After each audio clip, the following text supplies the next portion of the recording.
It's great to be back for another episode of Undeniable. This week is called Undeniable, MSU's Shift to Berkeley and the Loss of Education.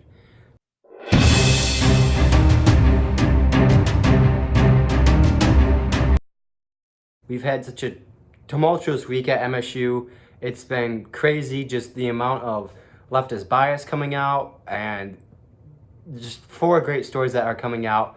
I'm here in Washington, D.C. in the swamp. D.C. is a great place. The monuments are beautiful. Just Lincoln, Washington, Jefferson. It's just great to see the monuments, but there's something to be said for great men, great principles. But D.C. is also a place of debauchery and just lies and impeachment scandals and shams. So just being here, just running around, just seeing these monuments. I think we need to, not just look at these monuments of, great pillars of just, white columns and just these profound statements by these great men and just all the things that are around here celebrating American heroes and heroines and just, why do we celebrate them? We need to get back to the values and the principles that they stood for. This nation is, we have an impeachment in the House in the Senate right now. It's going through the House and it's tearing the country apart. It's not what our founding fathers would wish. DC, very leftist, high taxes. It's exactly what the founders did not want. But, that's a side story. But just I mentioned it here in DC for ADF Journalism Training Conference. It's been a really awesome time, Just real quick, some of the biggest values, Alliance Defending Freedom. They stand up for religious liberty, academic freedom on college campuses mostly, but also they, everything from the cake artists, Jack Phillips, those kind of people. They stand up for them and for the liberties and the profound values that we've enshrined in DC and, the pillars and the monuments, and it's being under attack. Attack by our universities especially. So this undeniable episode is Undeniable, MSU's Shift to Berkeley and the Loss of Education. They're moving to the left this week. Last week has shown that.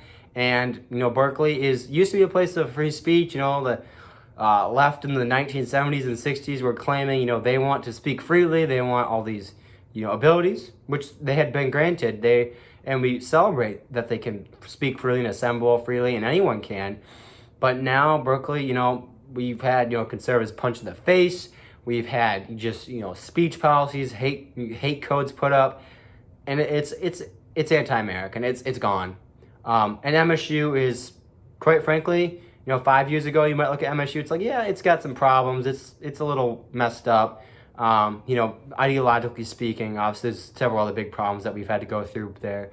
But it is moving to the left.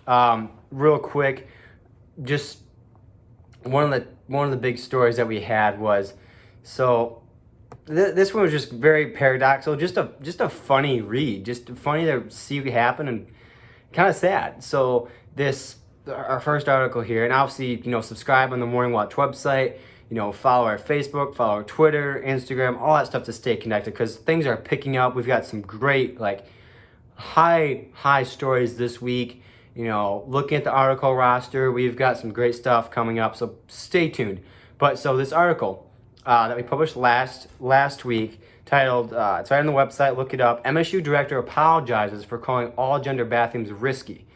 And so what's really funny about this is this guy, his name is, Jeff Dyer, all right? So, yeah, over at MSU Extension, he's the director over there. He leads a bunch of stuff. But they wanted to host a conference, about, the department and the work they do. And they held it up at, I think it was actually Grand Traverse Resort up in Traverse City. And they asked, we want gender-inclusive bathrooms, so they made these signs over the, regular, men and women signs as God intended. And, these bathroom signs read, and right in the article there's more information, but it said, navigating restrooms labeled women only or men only can be exclusionary and stressful experience. Well, yes, they're exclusionary, and no problem there. I don't want a woman to walk in on me when I'm going to the bathroom, and we definitely don't want the opposite. There's separation. And then stressful experience. I'm still lost on that one. Sure, yes, I'm not going to deny that some people, don't, or either confused about what they are, or as they say, they're finding themselves. yes, we should be sympathetic, and yes, we have to be, reach out to them and care, to love others. But loving others does not mean denying truth.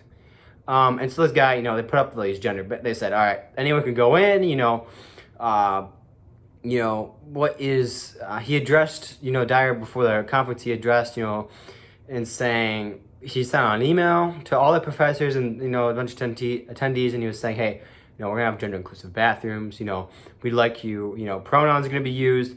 And so this expectation was set, but he also mentioned the email, like for those that, for alluding to that these could be risky situations. He mentioned it, it's all he mentioned it, and he just kind of wanted to disavow it in the email. And then these professors go right after him for not himself believing that these bathrooms are risky, for just saying that it could be a possibility.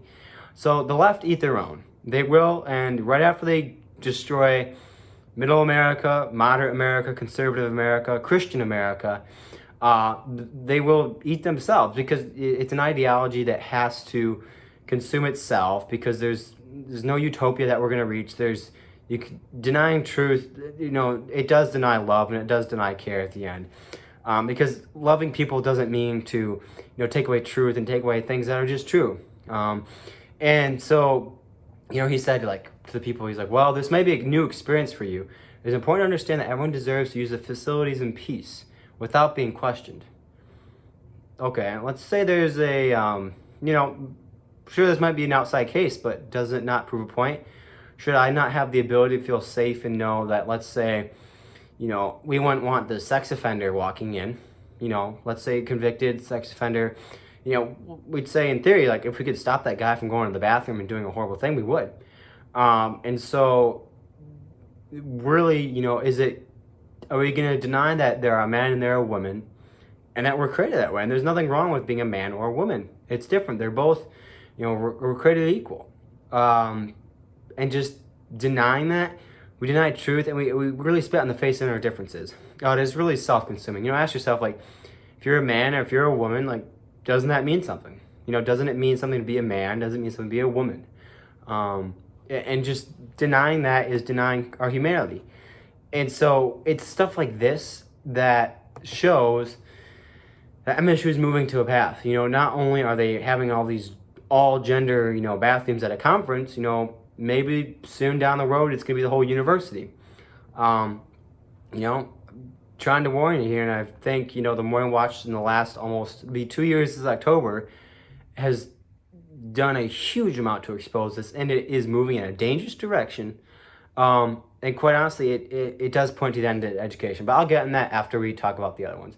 And remember, subscribe, follow all the stuff on social media. We have open positions. We hit everything from editor to website editor to, publishers, which are more, just the business orientation, not say writing.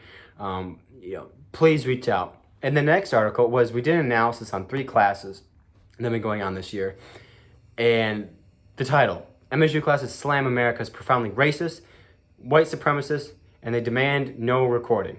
So the gist of this story is, we went into 3 different, we've been doing this for a while too, a lot of fun. We went into 3 social science classes: sex, gender, and sexuality, race and ethnicity, lit, cultures, and identities. So obviously, yeah, probably saying, if you're conservative, you're probably saying, yep, Sergei, those are the classes you're going to find that. Yep, no surprise here. If you're a leftist, you're probably like, hey, these are great things. We're promoting what we should be promoting.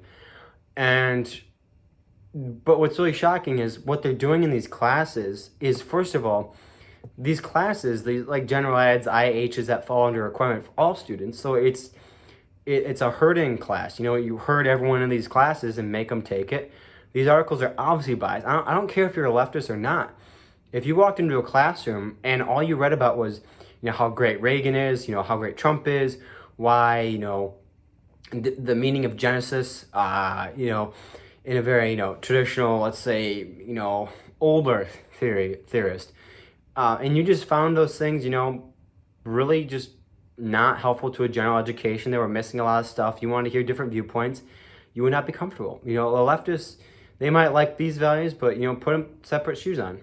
Walk into a classroom and all you hear, is about Trump, how, American exceptionalism and these things that you disagree with. You wouldn't like it. These places are not meant to be indoctrination.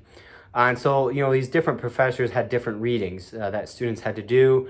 One professor, he just stayed in the class the 22nd, he was like, you about your masculinity, directed towards males, I assume.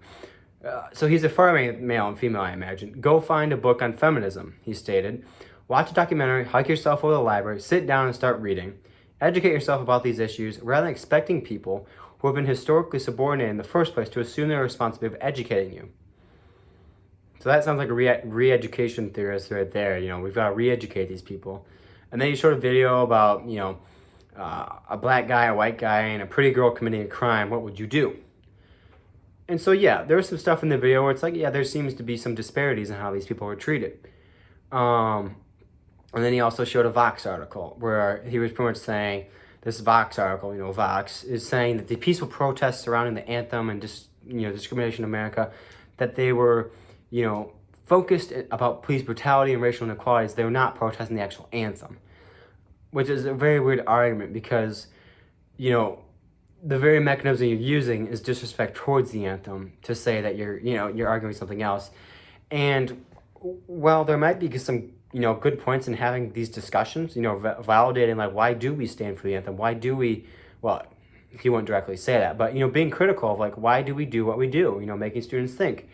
You'll definitely make them think with such readings like White Fragility, why it's so hard for white people to talk about. Assigned Life with a Gender was another reading, and then How to Be an Anti-Racist was another reading. And so there might be some good points, have a free discussion about different things, but don't just sit there and labor on students. No one wants that. No one wants that. And these classes, they're all focused on leftist ideology. They're telling people that, judge people by their race. And it's true to say that, you're white, your views are different. Oh, by the way, white America is the problem. Or, just rallying against white people. Or one professor, Dr. Fox, and I think it was SOC 215, Race and Ethnicity, said, locking your doors in areas like Detroit is racist.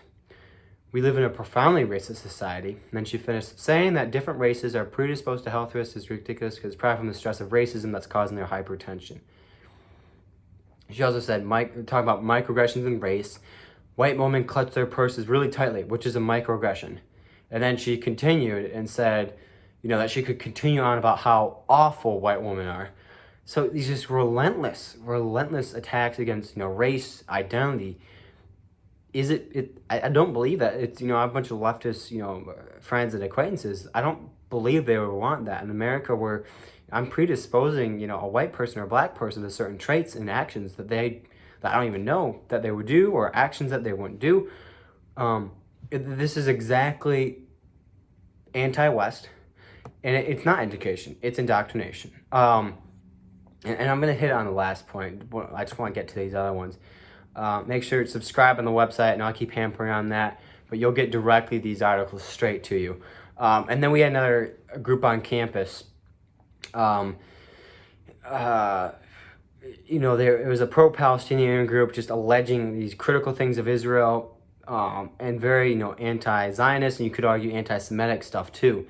And they made these posters. They were celebrating like, hey, they did the hashtag, hashtag I did my research, which, if you see the signs they made, let me just read a few. They said, Israel is committing genocide. Israel murdered my cousin. Israeli occupation is forced military rule. And then stop bombing Gaza. Israel kills children. And they also had, let me see here. Yeah, anti-Zionism is not anti-Semitism. And they also targeted the U.S. So they are going against America. The U.S. is complicit. We have provided Israel with $34.7 billion in bilateral assistance and missile funding. Hashtag Free Palestine. So this group obviously very obvious where they're going.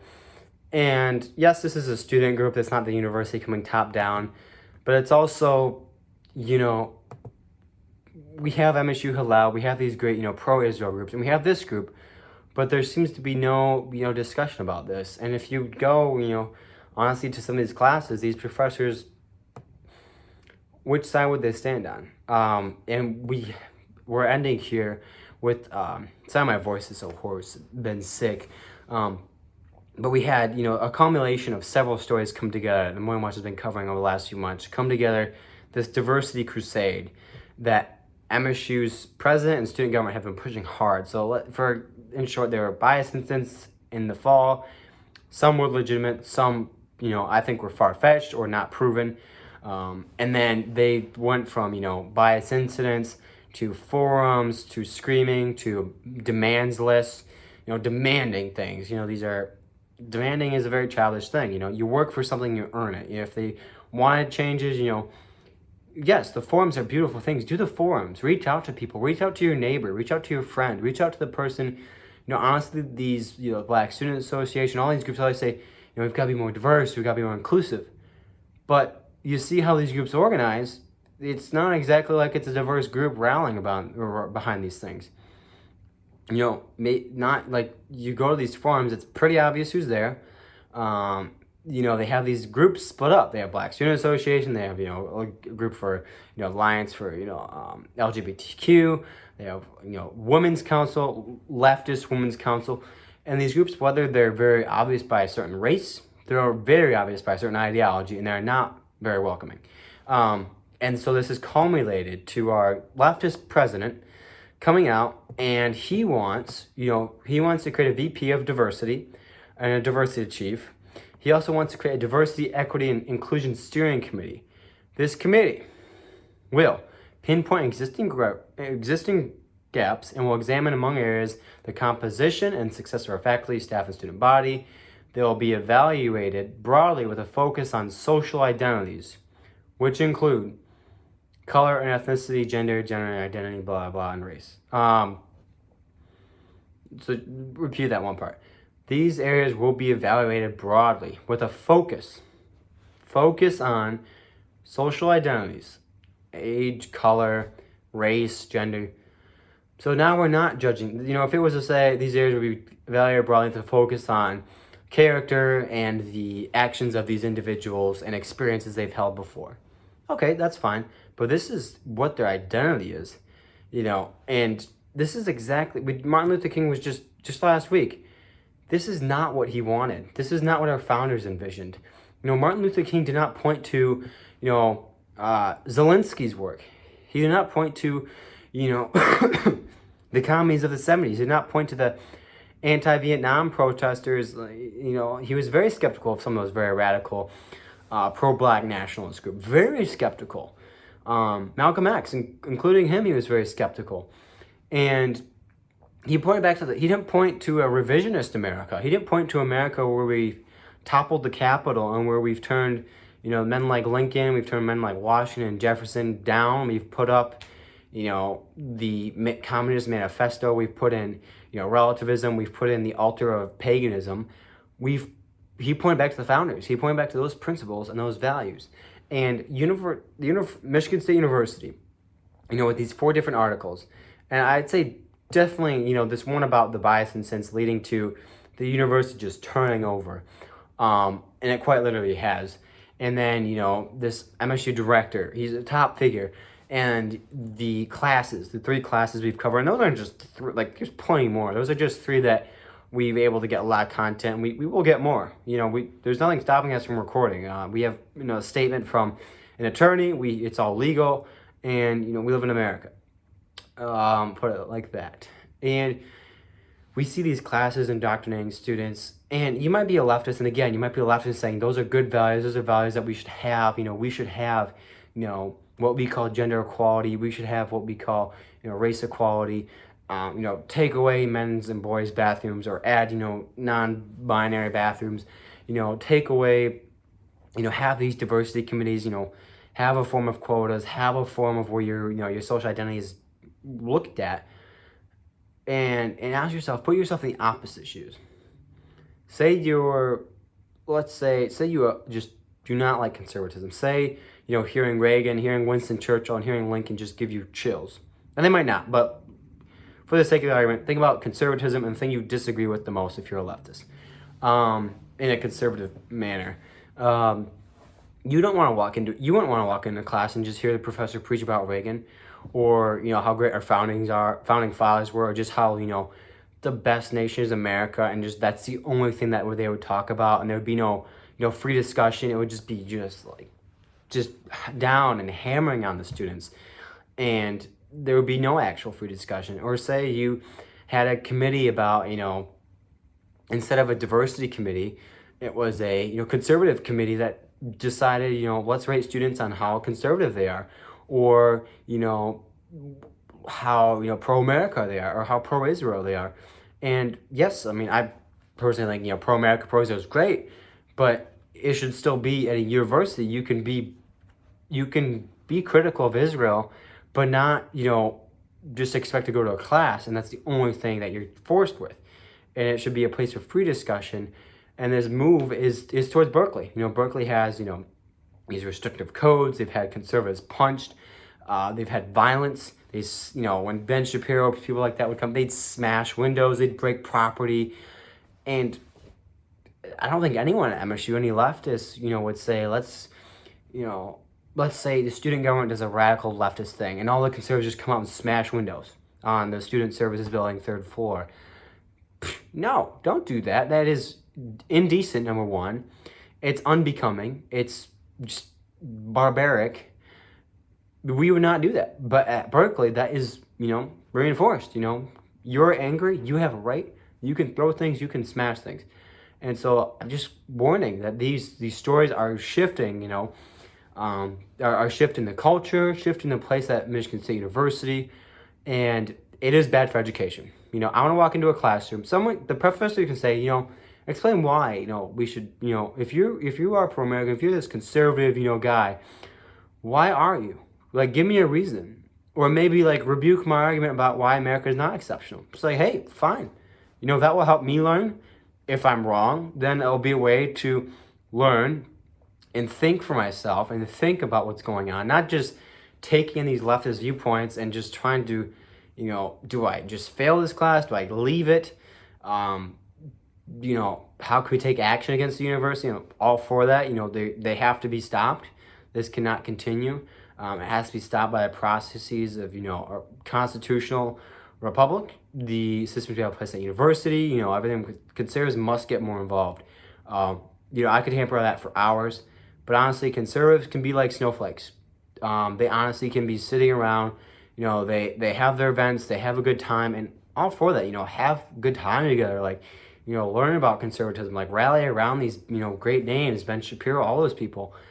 But if you can't do what, you know, Ben Shapiro, Jordan Peterson, Dennis D'Souza have done and stood up, and, you know, whether you take to, you know, like a morning watch, you know, have open positions, whether you take to a platform like that, whether you run for student government, whether you speak up and raise your hand in class, small things, big things, but standing up. You know, I want to start concluding this, but essentially that is what we need. And that is a point that we must stand up. We need, you know, a responsibility, be impressed, you know, got the Capitol right here behind me. It's not the best place for video, but it's what we got. You know, it's a hotel room, but just don't mind the fire stickers on the wall and the caution sign. That Capitol stands for something, and this university is going against it. Definitely watch and just see what the Morning Watch is reporting on, and put yourself in those shoes. Or if you agree with that, put yourself in the opposite situation and see if you are all right. Again, this is Undeniable Sergei Kelley. MSU's shift to Berkeley and the loss of education. Make sure you follow, subscribe, like. We have several, you know, we've got several places on social media. Subscribe on the website. You'll get stuff straight to you. And please, if you're interested in getting involved, we have several open positions. Reach out. We want to see you involved. And again, you know, as I've been at this, you know, training academy for journalism, you know, the biggest thing they said was, you know, especially as a Christian, they said, you know, the biggest thing about journalism is to pursue truth, objective truth. So that's what the Morning Watch has and will continue to do. And, you know, just real quick, you may have heard some of this pushback on campus against the Morning Watch. You know, we had a guy made a 11-minute video or something. I'm calling me, you know, liar in chief, all this stuff. It's whatever. You know, they'll come after you. They will want to tear you down. But the fact is, the Morning Watch is making a difference on this campus, and we need you involved. We need people involved, and we need to realize this shift in leftism from this university. You know, you go here 20 years ago, well, you know, I mean, the 70s was pretty rough on campus. Yeah, there was a lot of bad things going on. But you go on before that, you go on just recent history, 10, 20 years ago, it was a different place. These stories that we're picking up, you know, just keynote, if I want to leave you with something, the amount of leftist stories that we're picking up at the Morning Watch is increasing. Not just by, you know, almost, you know, a year and a half, but it's, you know, sometimes by month and sometimes by week. You know, we're finding stuff, we're getting tips sent in, we're getting, you know, notices, and it's moving in a direction. It's going to get worse until, you know, the university is held to the responsibility and to the principles that this nation was founded on, birthed on, and grown upon. Whether you agree with those principles or not, which would be kind of, you know, hypocritical and it would kind of defeat your own self and your ability to express your anti-American values on campus. But put yourself in the other shoes and see if you would still want the freedom of discussion, a classroom where you're learning and having the ability of free thought. Again, undeniable Sergei Kelley, MSU's shift to Berkeley and the, you know, and loss of education. Follow the Morning Watch and stay tuned for the upcoming episodes. We're working on getting some special guests on the Morning Watch here on Undeniable Sergei Kelley. Thank you.